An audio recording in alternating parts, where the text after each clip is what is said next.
grava videozinho, a gente não canta antes dia a dia, que isso me acompanha. E ele realmente tem me acompanhado dia a dia, ele tem sido uma bênção. Estou muito feliz por estar aqui hoje de manhã. Inclusive não poderia, mas o Senhor me fortaleceu.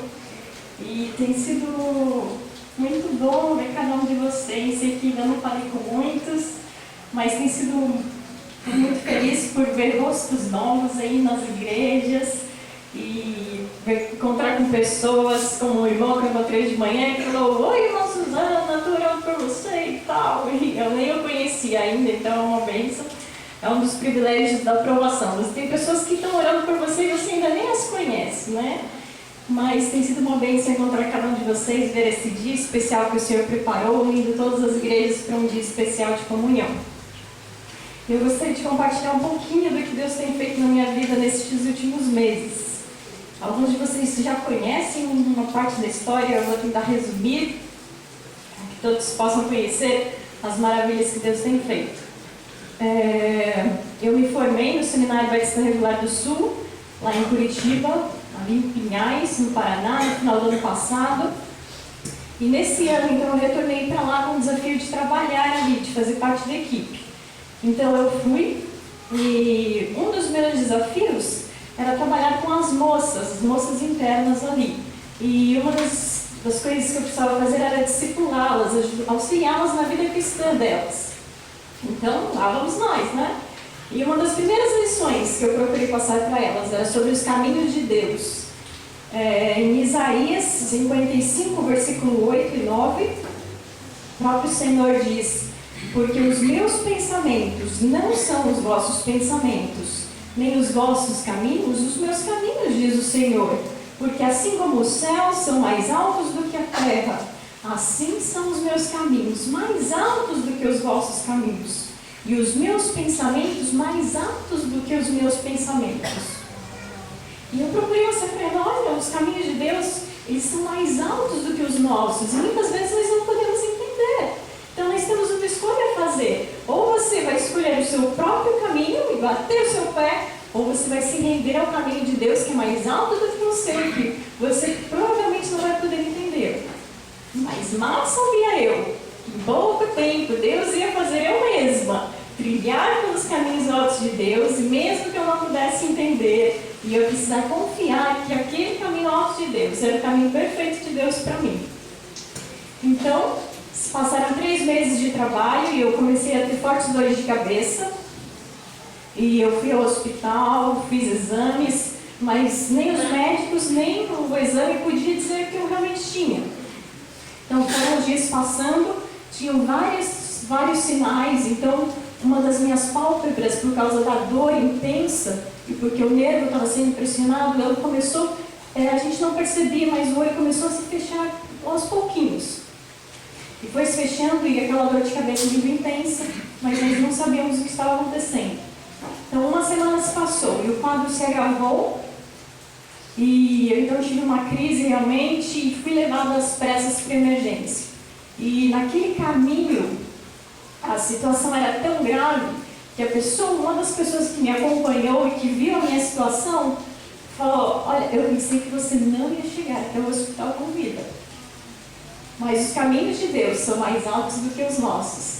E eu sei que vários aí da nossa igreja estão estudando o livro de João. E lá no livro de João tem a história de Lázaro.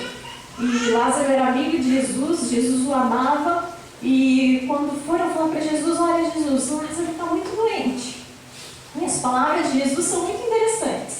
Em João 11:4, ele diz assim: esta enfermidade não é para a morte, e sim para a glória de Deus, a fim de que o Filho de Deus seja por ela glorificado.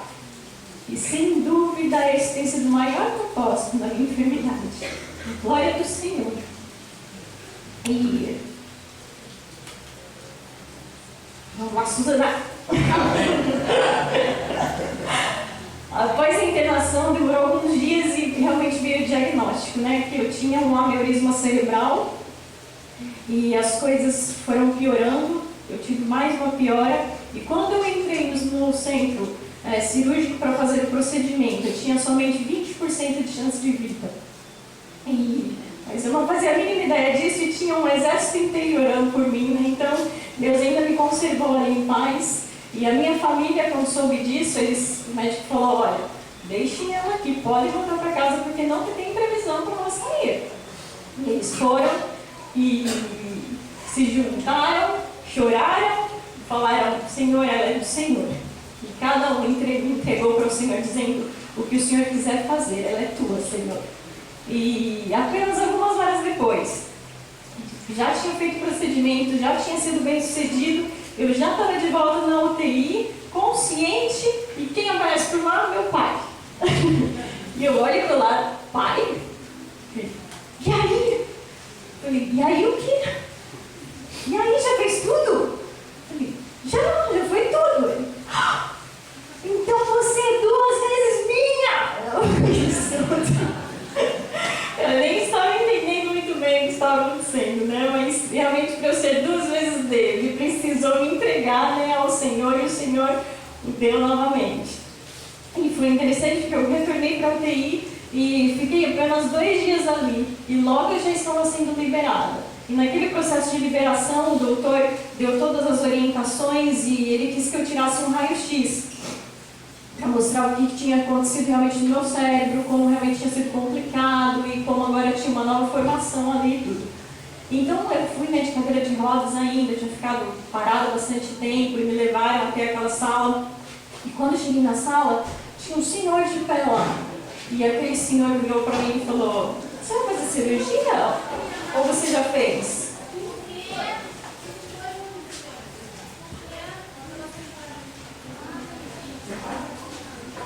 Acho que eu me caí ali atrás, mas eu estou socorrendo.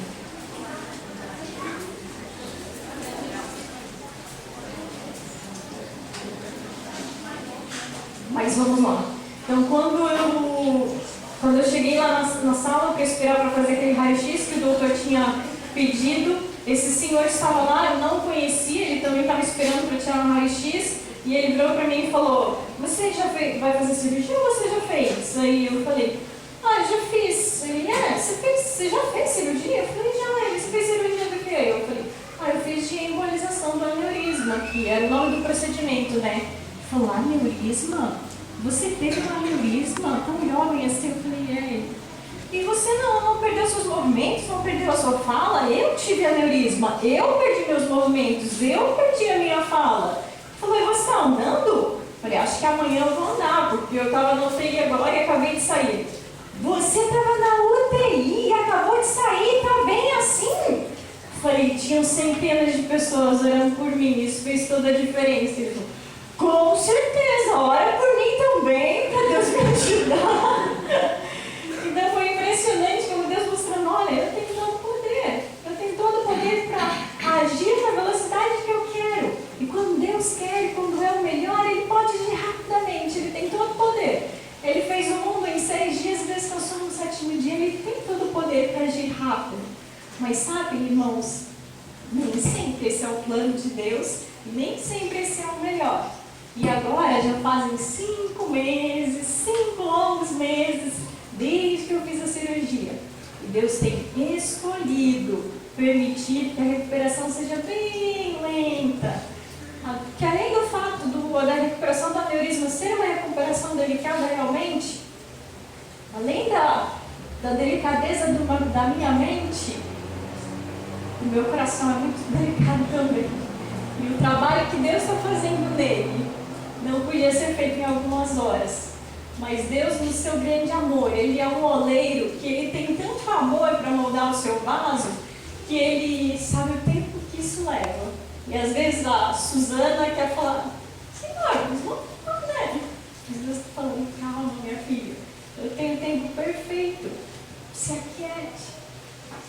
Resta a mim me aquietar, descansar e deixar que o oleiro faça de mim o vaso que Ele deseja. E eu não sei qual tem sido o trabalho do Senhor na sua vida. Eu não sei o que o oleiro está procurando fazer. Mas em Romanos 9, 20 e 21 diz o seguinte: quem és tu, ó homem, para discutir isso com Deus? porventura pode o objeto perguntar a quem o fez: por que me fizestes?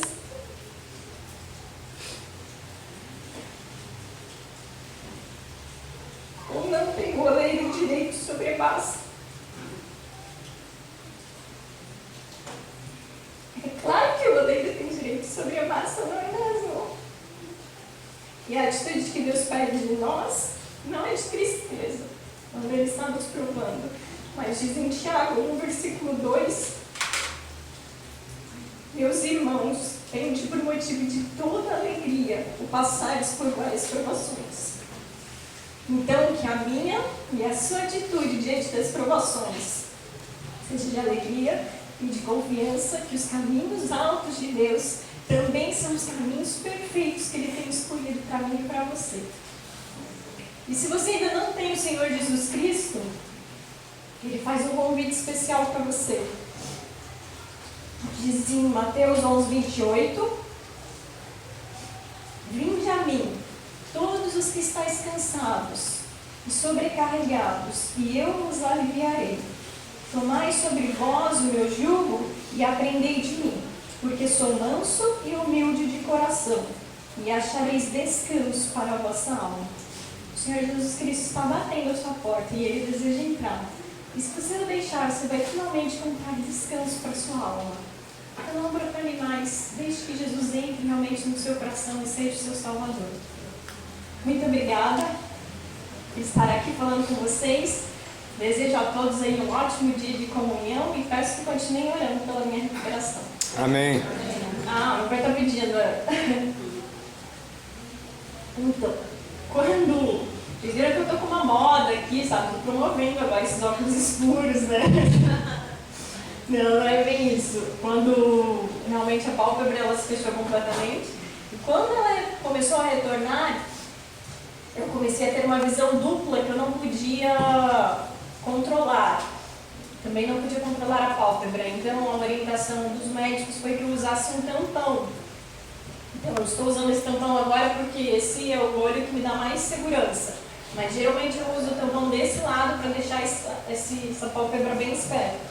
Mas realmente essa pálpebra estava completamente fechada. Mas agora, olha, quase posso ver vocês.